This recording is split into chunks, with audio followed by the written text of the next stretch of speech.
तो क्या हाल है भाई? बढ़िया एकदम मजे में। चलो फेडरलिज्म पढ़ने आया तो फेडरलिज्म शुरू करते हैं। बहुत टाइम नहीं लूंगा, गिनती के 10 मिनट चाहिए मुझे तुम्हारे। बट उससे पहले थोड़ी सी शर्तें। एक कोना पकड़ लो, ईयरफोन लगा लो और भाई बिल्कुल हिलना नहीं है। 10 मिनट के लिए कोई बोले काम कर दो, ये कर दो, वो कर दो, बोल देना आर्यन सर ने मना किया है। ठीक है, 10 मिनट के लिए, बस 10 मिनट के लिए वीडियो पॉज करके चला जा और कहीं कोना पकड़ ले, वहां बैठ के पढ़े आराम से। ठीक है, एक कागज कलम ले ले, उस पर लिखते जाना, साथ में बहुत अच्छे से एक्सप्लेन करूंगा, कोई भी टॉपिक नहीं छोड़ूंगा और इंपॉर्टेंट भी बताऊंगा जो आने के बहुत हाई चांसेस है। ठीक है, तो इसके बाद मेरे ख्याल से तुम्हें कोई वीडियो नहीं देखनी पड़ेगी, ना ही कुछ पढ़ना पड़ेगा। तो थोड़ा सा फोकस हो जाए, बस 10 मिनट दे दे मेरे को अच्छे से, उसके बाद तुम्हें कहीं टाइम नहीं देना। फेडरलिज्म जानते हो क्या होता है? फेडरलिज्म का मेन मतलब होता है कि हमारा ऐसा सिस्टम गवर्नमेंट का जिसमें क्या हो, पावर डिवाइड कर दी जाए। मतलब पहले पावर क्या है, एक हाथ में, फिर हम क्या कर दे, उस पावर को डिवाइड कर दे अलग अलग पार्ट्स में, तो वो क्या है, फेडरलिज्म है। या फिर सीधी बात बोले कि पावर का डिवीजन बस क्या कहलाता है, फेडरलिज्म कहलाता है। जैसे तुमने पिछले चैप्टर में जिसमें हमने पढ़ा था बेल्जियम और श्रीलंका के बारे में, बेल्जियम वाले जो है जिन्होंने अपनी पावर को फाइनली 1993, शॉर्ट देखा है पुराना वाला? नहीं देखा कोई बात नहीं, देखा है तो बहुत अच्छे से रिलेट कर लोगे। 1993 फाइनल अमेंडमेंट जो उनका आया था, उसके बाद उन्होंने अपनी पावर को क्या किया, डिवाइड कर दिया between the central government and the state government. Divide किया था ना कि सारे सारे बराबर होने चाहिए, जर्मन हो चाहे कोई भी हो, डच हो, लेकिन वो सबके साथ बराबर इक्वल डिस्ट्रीब्यूशन होना चाहिए पावर का, सब लोग सब कुछ बराबर एंजॉय करेंगे। तो वही फेडरलिज्म कहलाता है हमारा। फेडरलिज्म क्या होता है? सिस्टम ऑफ गवर्नमेंट जिसमें पावर कंप्लीटली डिवाइड हो, किसके बीच में, दो गवर्नमेंट्स के बीच में, सेंट्रल और स्टेट गवर्नमेंट के बीच में। ठीक है, और इनकी पावर्स ऑलमोस्ट इक्वल शेयर, दोनों की पावर ऑलमोस्ट बराबर हो। देखो ऐसे जो हमारा फेडरलिज्म है ना, मेनली दो तरह का होता है। एक ऐसा कि पावर टूटी पड़ी है, पूरे देश की पावर अलग अलग जगहों पे टूटी पड़ी है। जैसे हमारा कुछ पावर जम्मू कश्मीर के पास है, कुछ उत्तर प्रदेश के पास है, कुछ जो है दिल्ली के पास है, तो अलग अलग जगहों पे पावर डिवाइड कर दी हम लोगों ने।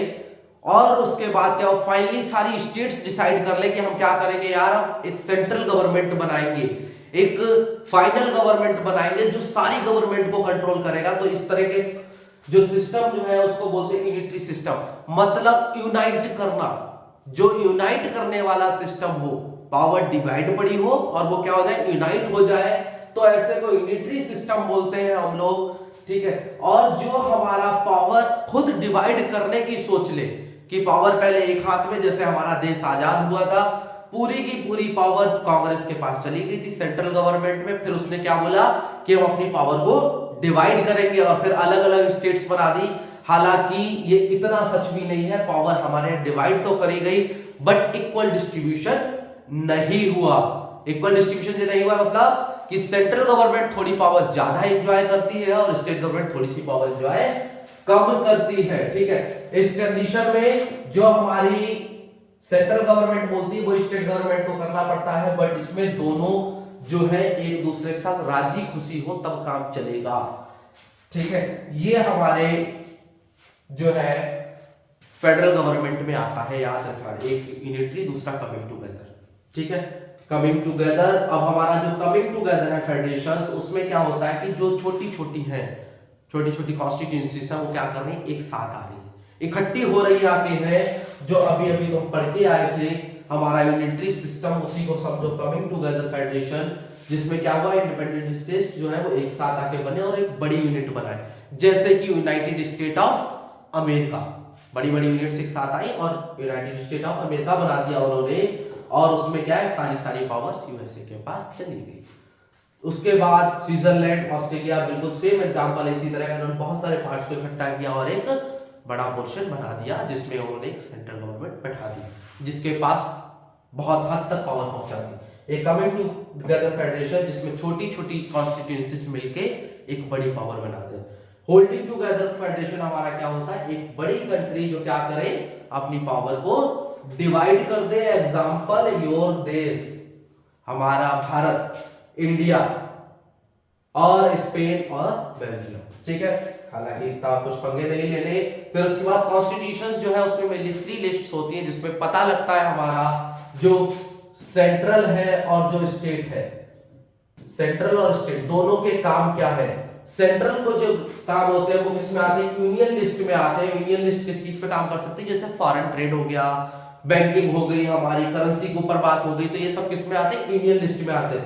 वहीं पे स्टेट लिस्ट, स्टेट लिस्ट में क्या होगा, जैसे तुम्हारे स्टेट में एग्रीकल्चर हो रहा है, काम हो रहा है, इसके अलावा जो स्टेट पुलिस होती है, ठीक है, पुलिस वाला याद रखना बहुत इजीली याद रहता है, जैसे मध्य प्रदेश पुलिस हो गई, महाराष्ट्र पुलिस हो गई, यूपी पुलिस हो गई, तो ये पुलिस स्टेट पुलिस, तो ये किसमें आता है, हमारा स्टेट लिस्ट में आता है। दूसरा तीसरा है हमारा कंकरेंट लिस्ट, जिसमें क्या होता है, दोनों मिलके काम करते हैं। कंकरेंट लिस्ट में दोनों मिलके काम करते हैं, जो हमारा इसमें भी आता है और इसमें भी आता है। जैसे कि मैरिज हो गई, शादी, किसी की शादी हो रही है, ठीक है, अडॉप्टेशन हो गया, सक्सेशन हो गया, फॉरेस्ट का हो गया, ट्रेड यूनियंस का हो गया, एजुकेशन का हो गया, ये दोनों में आता है, क्योंकि इसमें दोनों का मेन रोल रहता है, ठीक है।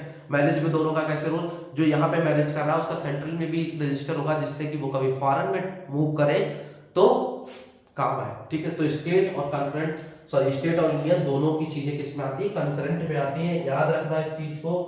इसके बाद हमारा आता है रेजिडेंसी लिस्ट। रेजिडेंसी लिस्ट क्या होता है, रेजिडरी लिस्ट क्या होता है, वो सब्जेक्ट होते हैं इसमें जो कि ना ही हमारे यूनियन में आ रहे हैं और ना ही स्टेट में आ रहे हैं, वो रेजिडरी में आते हैं, लेकिन इसमें मेन काम जो है सेंट्रल करती है, दोनों का नहीं है। जैसे कि कंप्यूटर इंजीनियरिंग हो गया, कंप्यूटर सॉफ्टवेयर हो गया, इस सब पे किसका काम आएगा, रेजिडरी सब्जेक्ट का काम आएगा, ठीक है। उसके बाद होल्डिंग टुगेदर का जो फेडरेशन अपने इंडिया में जो काम कर रहा है उसमें क्या है, देखो कोई भी पावर का डिस्ट्रीब्यूशन जो है प्रॉपर नहीं है।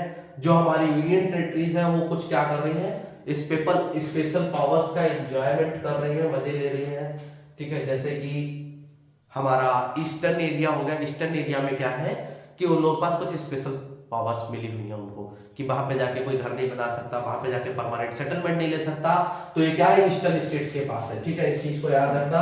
और इसके बाद आता है हमारा डिसेंट्रलाइजेशन, जो कि मोस्ट इंपॉर्टेंट है पूरे चैप्टर में से, बाकी और कुछ भी इतना इंपॉर्टेंट नहीं है। 3 टायर्स ऑफ गवर्नमेंट पूछ लेते हैं कभी कभी तुमसे कि इनका जो है कोऑर्डिनेशन कैसे चलता है, तो बस सिंपल सा चेक से चलता है, एक दूसरे को चेक करते रहते हैं। लेकिन डिसेंट्रलाइजेशन देखो, इंडिया में क्या था कि हमारा सेंट्रल और स्टेट गवर्नमेंट के साथ साथ इंडियंस ने सोचा कि क्यों ना एक गवर्नमेंट ऐसी और बनाई जाए जो क्या करे, पर्सनल लेवल पे लोगों से बात करे, उसको बोला पंचायती राज। क्या बोला, पंचायती राज, जिसमें डिसेंट्रलाइजेशन करवा दिया पंचायती राज के अंडर में।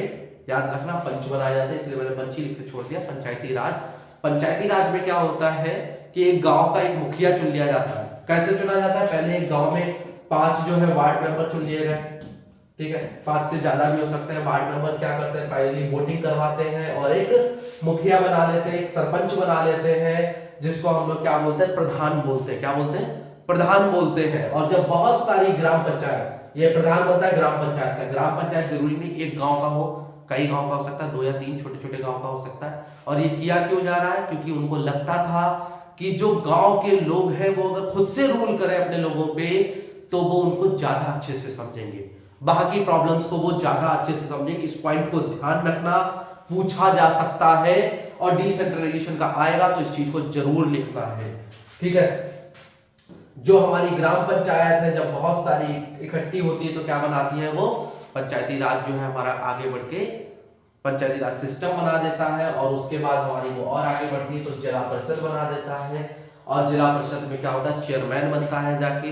जो हमारे छोटे छोटे टाउन्स होते हैं वहां पे म्युनिसिपल कॉर्पोरेशंस और म्युनिसिपैलिटीज बनती हैं छोटे छोटे टाउन्स में। और जो बड़ी बड़ी सिटीज है उसमें म्युनिसिपल कॉर्पोरेशंस में मेयर होता है, लीडर, पूछा नहीं जाएगा इसलिए बस बोलना होना, मेयर जो होता है, और म्युनिसिपैलिटीज में चेयरमैन, ठीक है। बस इतना ही है पूरे चैप्टर में। डिसेंट्रलाइजेशन सबसे इंपॉर्टेंट है, पावर्स का डिवाइड होना। और डिसेंट्रलाइजेशन मजबूत कब हुआ, 1990 में जाके, 1990 में जाके डिसेंट्रलाइजेशन मतलब पावर का जो डिस्ट्रीब्यूशन है बिल्कुल लोअर लेवल पे बहुत स्ट्रांग होने लगा। क्यों, कैसे, क्योंकि उस समय जो है गवर्नमेंट ने डिसाइड किया अब एक प्रॉपर टाइम के बाद, प्रॉपर इंटरवल के बाद हमेशा जो है वहां पे इलेक्शन हुआ करेंगे। पावर जो है वुमेन में भी डिवाइड कर देनी चाहिए, तो उन्होंने 1/3 पावर क्या कर दिया, वुमेन को डिवाइड कर दिया। तो मैं वैसे सिलेबस में नहीं ऐसी बता रहा हूं, अराउंड 33 लाख पीपल जो है एज अ सरपंच चुने गए हैं, ठीक है। जो गांव में मतलब काम करते हैं, पंच हो गए और वार्ड मेंबर्स, ये जो है हमारे लगभग 33 लाख है, 33 लाख। तो सोचो कितने बड़े लेवल पे काम किया जा रहा है, ठीक है। तो इस चीज से क्या होता है, थोड़ा सा फायदा ज्यादा होता है। तो ये 1990 में जाके अमेंडमेंट आया था। अमेंडमेंट वाला जरूरी है, ये जरूरी नहीं है, तो इस पे ज्यादा फोकस मत करना, ठीक है। बाकी सब मजे में, बढ़िया। चैप्टर बहुत इजी है। फेडरलिज्म की डेफिनेशन याद कर लेना, पावर का डिवीजन कैसे हुआ, कमिंग टुगेदर नहीं याद करना है, तो यूनिटी भी नहीं याद रखना है, ठीक है। इन चीज़ों की इतनी कोई रिक्वायरमेंट नहीं, जिनकी रिक्वायरमेंट है वो है डिसेंट्रलाइजेशन। क्लियर है इतना? सिंपल है, बहुत सिंपल है, डरना नहीं है, पेपर बहुत इजी आएगा, अभी बता रहा हूँ, ठीक है। जुड़े रहना, और भी नीचे वीडियो पड़ी हुई है, डिस्क्रिप्शन में लिंक पड़ा हुआ है, जाके देख लो, और पेपर में एकदम बढ़िया से करना। चलो ठीक है, बाय बाय, टाटा।